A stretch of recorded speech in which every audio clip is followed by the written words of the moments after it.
अस्सलामुअलैकुम दोस्तों, कैसे हैं आप। मैं हूं जीनत जबीन सिद्दीकी और आप देख रहे हैं जीनत द नरेटर। मेरे चैनल पर आप सबों का बहुत बहुत खैर मकदम है। लीजिए, मैं वापस से हाजिर हूं अपनी एक नई और खूबसूरत सी कहानी लेकर। मेरी आज की कहानी है तेरा मेरा साथ। अगर मेरी कहानी पसंद आए तो मेरे चैनल को सब्सक्राइब, लाइक और शेयर कर दें।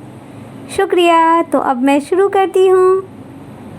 रोड क्रॉस करते हुए मेरी नज़र उस औरत पर पड़ी तो मैं लम्हा भर के लिए नज़रें नहीं हटा सकी।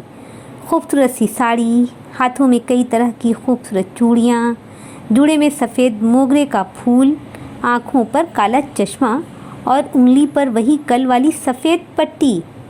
अगर उंगली पर सफ़ेद पट्टी नहीं होती तो मैं उन्हें पहचान भी नहीं पाती। हाँ, कैसे पहचानती भला? कल मैं जब उन्हें पहली बार हॉस्पिटल के जनरल वार्ड में देखी थी तब तो वो कमर से झुकी हुई थीं। उन्होंने इशारा से मुझे अपने पास बुलाया था। मैं एक नज़र बेड पर सो रही अपनी माँ पर डालकर धीरे से उठकर उनके पास आ गई। बेटा, ज़रा ये अनार छील दो। देखो ना, मैं छील रही थी, उंगली कट गई। उन्होंने बच्चों की तरह उंगली मेरे सामने कर दी थी। ओह शिट, आपकी उंगली तो ज़्यादा कट गई है। रुकें, मैं पट्टी बांध देती हूँ। ये कहती मैं पास से गुजर रही नर्स को बताने लगी। फिर नर्स ने एक सफ़ेद पट्टी पर दवा लगाकर मुझे दे दिया। मैं वापस आई और उनकी उंगली पर पट्टी बांधने के बाद अनार छीलकर वापस आ गई। मैं शाम तक माँ के पास ही थी। उस बीच मैंने देखा वो अनार के दाने आराम से खा गईं। फिर मैं उन्हें दोबारा नहीं देख पाई।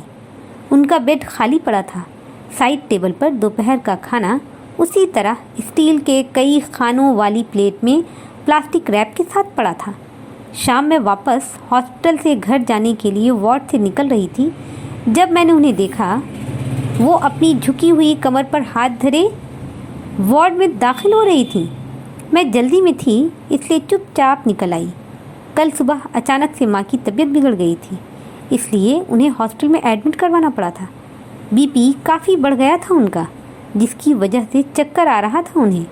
रात एक अटेंडर को उनके पास छोड़कर मैं घर आ गई थी और अभी सुबह सुबह हॉस्पिटल के गेट पर ऑटो से उतरी तो उस औरत पर नज़र पड़ गई जो तेज़ तेज़ कदमों से सड़क के किनारे चली जा रही थी। कमर जो कल झुकी हुई थी आज बिल्कुल सीधी थी। मैंने एक बार मुड़कर वापस से उन्हें देखा जो सामने वाली दुकान से कुछ खरीदने में मगन थी। मेरे दिल में तरह तरह के सवालात उभर रहे थे। मैं उनके बारे में जानना चाहती थी। मन कर रहा था दौड़कर उनके पास पहुंच जाऊं, मगर फिर याद आया सुबह होने पर रात वाली अटेंडर चली गई होगी।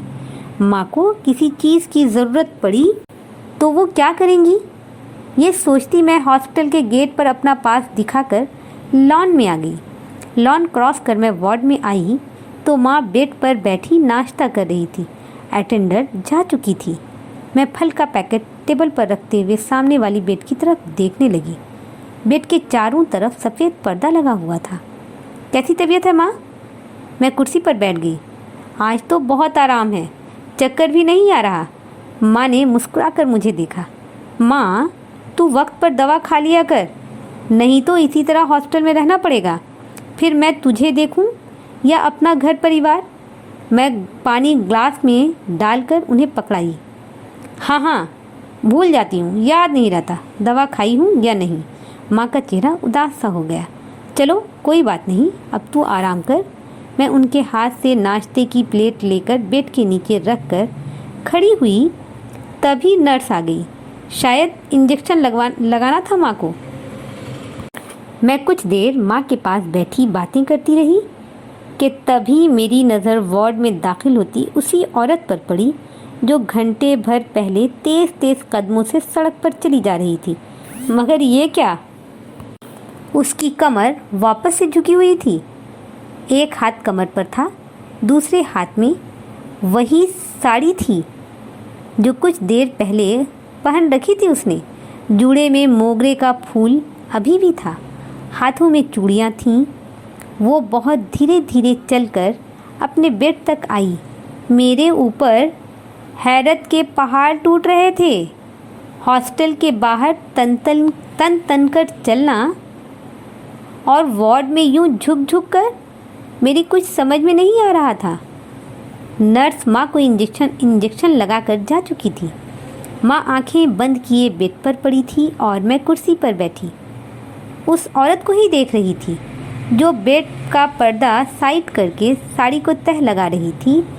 वो तह लगाकर फारिग हुई तो उसकी नज़रें मेरे ऊपर पड़ गई। वो धीरे से मुस्कुराई तो मैं भी मुस्कुरा दी। फिर उन्होंने इशारे से मुझे बुलाया।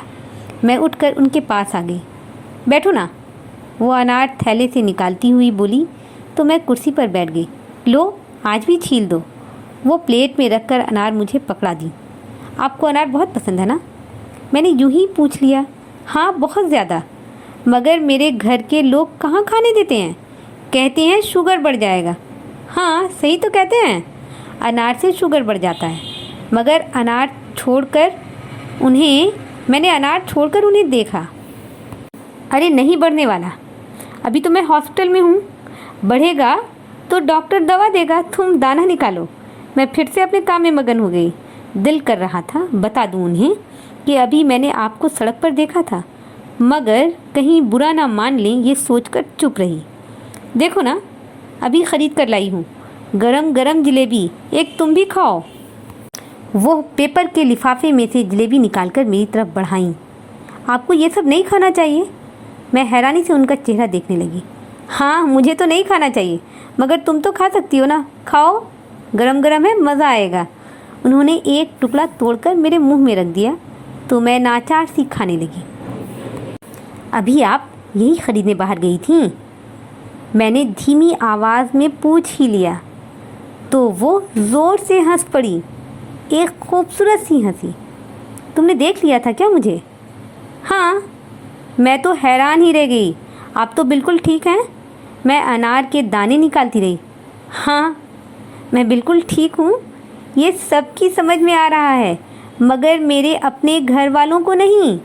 मैं 4 महीने से हॉस्पिटल में एडमिट हूँ, मगर किसी को मेरी कोई फ़िक्र नहीं। उनके लहजे में उदासी उतर आई थी। मेरा हाथ रुक गया। मैं नज़रें उठाकर उन्हें देखने लगी। अब वो जूड़े से फूल निकाल रही थी। 4 महीने में 4 बार भी बेटे बहू मुझसे मिलने नहीं आए। किसी के पास टाइम नहीं है, कहती हैं दफ्तर देखूं या तुम्हें। वो अनार खाने लगी। मेरी नज़रें उनके चेहरे पर रुक कर रह गई थीं। यहाँ मुझे नाश्ता खाना सब वक्त पर मिल रहा है। जिससे चाहती हूँ बात करती हूँ, जूड़ा में फूल लगा सकती हूँ, जलेबी खा सकती हूँ, अनार के दाने भी खा लेती हूँ। घर पर 50 तरह की पाबंदियाँ हैं। न खाना वक्त पर मिलता है, न कोई हाल चाल पूछने वाला है। किसी को अपने काम से फुर्सत नहीं मिलती। बहू बेटा दोनों सर्विस करते हैं। किसी से कुछ कह दूँ तो 100 सवाल होते हैं मुझसे।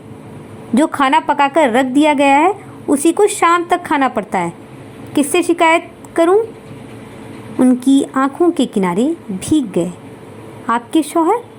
मैं डरते डरते पूछ बैठी। है ना, इसी हॉस्पिटल में एडमिट हैं। बाथरूम में गिर गए थे, सर में गहरी चोट आई थी। 6 महीने से इसी हॉस्पिटल में हैं। मैं कितना बेचैन रहती थी उनसे मिलने के लिए, मगर कौन मुझे लाता। मैं वहाँ घर पर और मेरे शौहर यहाँ हॉस्पिटल में। एक दिन मुझे चक्कर आने लगा। बेटे ने भग झक कर मुझे हॉस्पिटल छोड़ गया। शुगर बढ़ गया था। मैं लेडीज़ वार्ड में थी और मेरे शौहर जेंट्स वार्ड में। दवा मिलने पर मेरा शुगर कंट्रोल हो गया था, मगर ये अनार के दाने, ऊपर वाले का करम है, मेरा शुगर कंट्रोल नहीं होने देता। वैसे भी हॉस्पिटल फ्री है, एक पैसा नहीं लगता। मेरे शौहर 40 साल तक टाटा कंपनी में सर्विस करने के बाद रिटायर्ड जो हुए हैं। उनकी आवाज़ में हंसी शामिल हो गई थी, मगर मेरे आंसू निकल पड़े। अभी कैसी है उनकी तबीयत? मेरी आवाज़ रौंद गई। बिल्कुल ठीक है, शाम तो मेरे साथ लॉन में चलना, मैं तुम्हें उनसे मिलवाऊंगी। वो खुशी खुशी कह रही थी। मैं इस बात में सर हिलाकर रह गई। शाम मैं घर जाने से पहले डॉक्टर से मिलने उनके केबिन के बाहर खड़ी थी कि मेरे कानों में सुबह वाली खूबसूरत सी हंसी की आवाज़ सुनाई दी। मैं मुड़कर देखने लगी। हॉस्पिटल के गॉन में कमर पर हाथ धरे धीरे धीरे अपने शौहर का हाथ थामे लॉन के नर्म नर्म घासों पर चहलकदमी करते दोनों किसी बात पर ज़ोर से हंस रहे थे। मेरे होंठ मुस्कुराने लगे। मैं भागी हुई उनके पास आकर रुक गई। कल हमारी छुट्टी हो रही है। वो औरत मुझे देखते ही खुशी से बोल पड़ी। हम दोनों वापस जा रहे हैं।